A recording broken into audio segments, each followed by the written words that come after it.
We're cracking open one of the most gloriously chaotic books of the 90s, DV8 Issue 2. You've got underage super teens starting a bar fight, random cameos from Spider-Man to Spawn, and enough edgy drama to fill a year's worth of soap operas. But this isn't just about the story. We're diving into the creators behind it. Warren Ellis before Transmetropolitan, Humberto Ramos before Cliffhanger, and a whole Wildstorm crew that defined an era.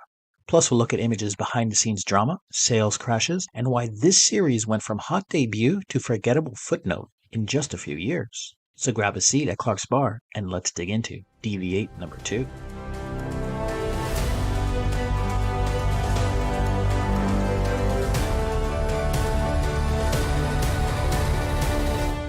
Back from their first mission, where they failed in capturing an alien from a mysterious organization, the Deviants, also known as DV8, visit a local superhero watering hole called Clark's, looking for a strong drink. A fight breaks out when they're refused service for being underage. A fight featuring none other than members of Fantastic Four, Stormwatch, and a few other heroes. Getting swiftly kicked out of the bar, the team are picked up by their head of security, Sideways Bob, and driven to the airport. They've got a new mission and are headed to California. Ivana, their handler, has tasked them to bring in another gang of genactive youth calling themselves Twist. She wants the team to recruit them to become part of the Deviants. DV8 tracks down the Twist gang to an abandoned farmhouse out in the desert, where Bliss, acting as temporary leader, discusses the prospect with Menlove, the adult leader of Twist. While negotiations continue inside the farmhouse, the rest of the team size each other up. Transmorphic deviant Evo becomes infatuated with Virginia, and she coaxes him into a rendezvous by the barn. Meanwhile, Twist member Blind Lemon, who has the power of foresight, warns everyone that DV8 will kill them all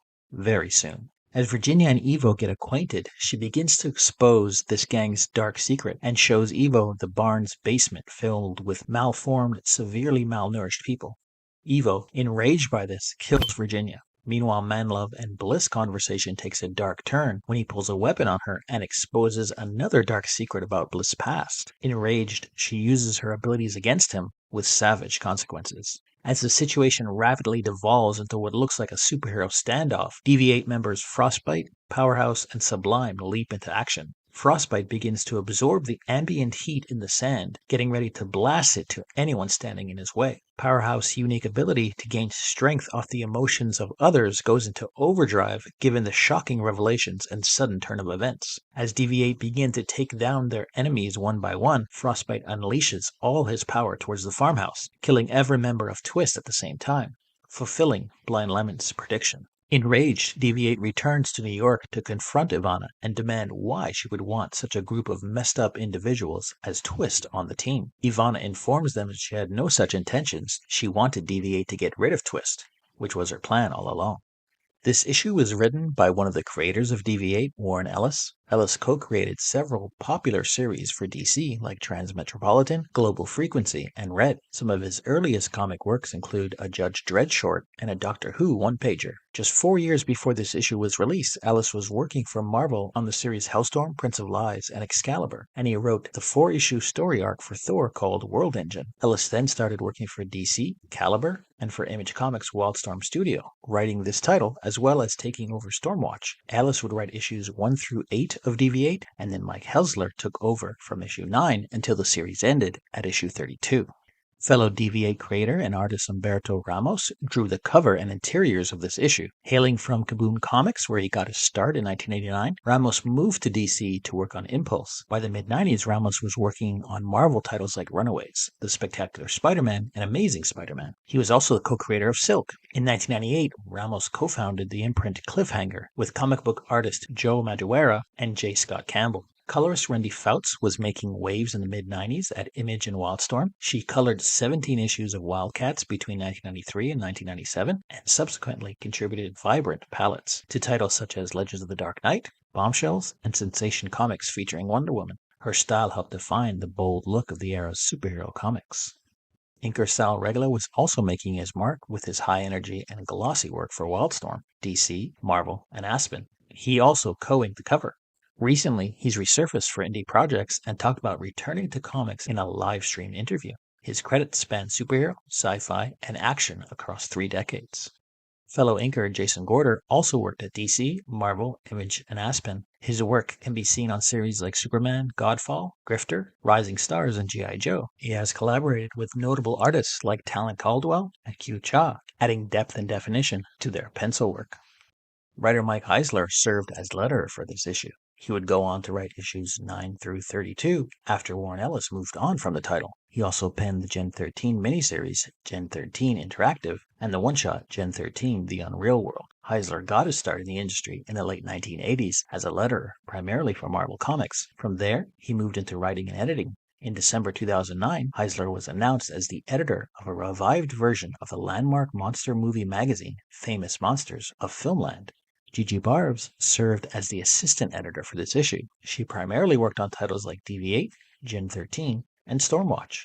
Meanwhile, Sarah Becker was editor for this issue. She worked on this title plus others like Gen 13, Stormwatch, Wildcats, and Team 7. Becker appeared on the 5th season of The Real World in 1996 when she was employed as an editor at Wildstorm.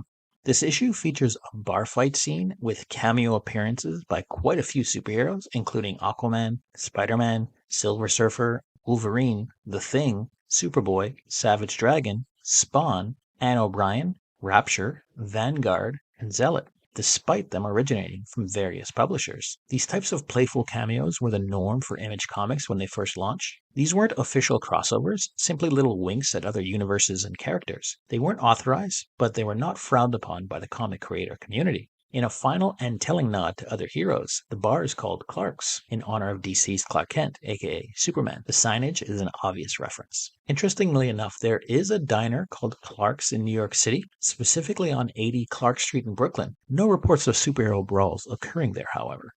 I'll admit the mid-90s were not my favorite artistic period for comics. Colors were flat, proportions were all over the place, and storylines were unnecessarily loud, violent, and bawdy. It's no surprise that Image Comics ticks off all these boxes when it comes to this issue. Image, by their own accord, leaned heavily into those tropes that seemed popular at the time. This being only the second issue of the series, the writers were still introducing us to most characters. This led to some oddly placed exposition dialogue between characters who were supposed to know each other quite well. I do like the cover by Ramos and Regla, a moody, rain-soaked scene reminiscent of Blade Runner, with a neon sign for Clark's lighting our heroes.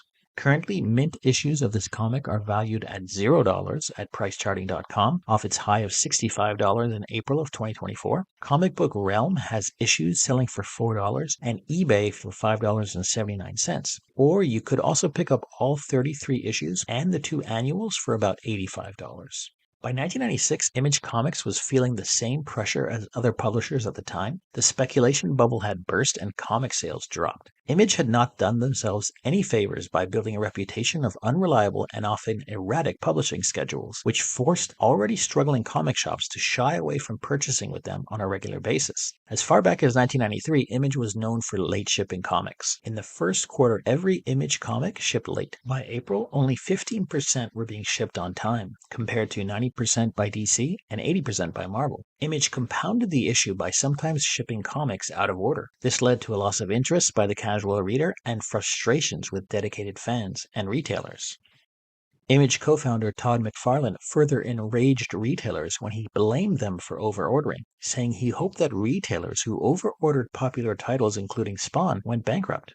Stress between the various creative personalities at Image was reaching a breaking point by 1996. Just 2 years earlier, co-founder Rob Liefeld founded his own separate company, Maximum Press and Extreme Studios. The other founders followed suit, and before you knew it, we had Todd McFarlane Productions, Mark Silvestri's Top Cow Production, Jim Lee's Wildstorm Production, Eric Larson's Highbrow Entertainment, and Jim Valentino's Shadowline. Liefeld then proposed a merger between Extreme Studios and Top Cow. However, when Liefeld realized that Silvestri was going to reject his offer, he decided instead to try and recruit some of Top Cow's artists, including Witchblade artist Mike Turner. Meanwhile, Liefeld moved some of his titles from Image Comics to Maximum Press, escalating tensions within the company. By the summer of 1996, Jim Silvestri announced that he would leave Image Comics, citing irreconcilable differences with a then unnamed Image partner. Later that fall, LaFell did the same, just before a vote to oust him from the company. Interesting to note that Silvestri then decided to stay at Image. Lawsuits followed, and there was a 10-year period of bad blood between the companies. LaFell later reconciled with the Image partners and returned to the company as a creator, as opposed to partner, in 2007. Total sales in comics that year was roughly $300 million. This is almost half of the revenue generated just the year prior. Many comic shops closed, unable to deal with the reduced audience and the more stringent credit requirements. While broad sales numbers are available, the specifics are likely skewed. At that time, Diamond Comic Distributors was the exclusive comic shop reseller of DC, Image, Dark Horse, and Acclaim comics for the entire year, while Heroes World Distribution was the distributor of Marvel Comics. At that time, Heroes World did not report on sales figures, so websites like Comicron have had to rely on a mix of data to acquire their numbers. So, understanding that, I do have some top-selling comics for 1996 that do not include Marvel Comics. They are DC vs. Marvel number 4, Spawn number 50, 43, and 42, and Superman the Wedding Album Collector's Edition.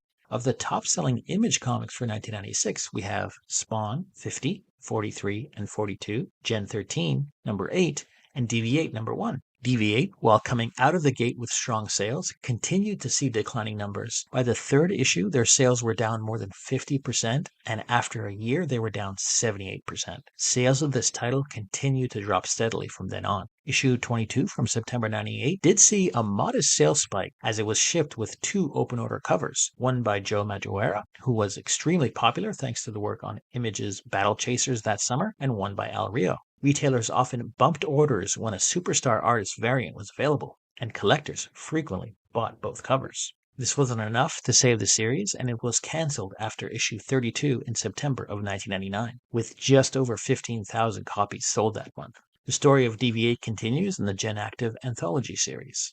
This issue contains almost no ads outside the Image and Wildstorm universe. I imagine selling comic advertising in the mid-90s was a nightmare, which is why no brands are featured. Image and Wildstorm were promoting a DV8 trading card game. These were a set of 90 trading cards with art by Humberto Ramos, Richard Johnson, and many more. Another ad was a promo for Grifter issue 5. Grifter was created by artist Jim Lee and writer Brandon Choi. Grifter was a former government operative and member of the military unit Team 7 and the espionage agency International Operations, an agency with ties to DV8.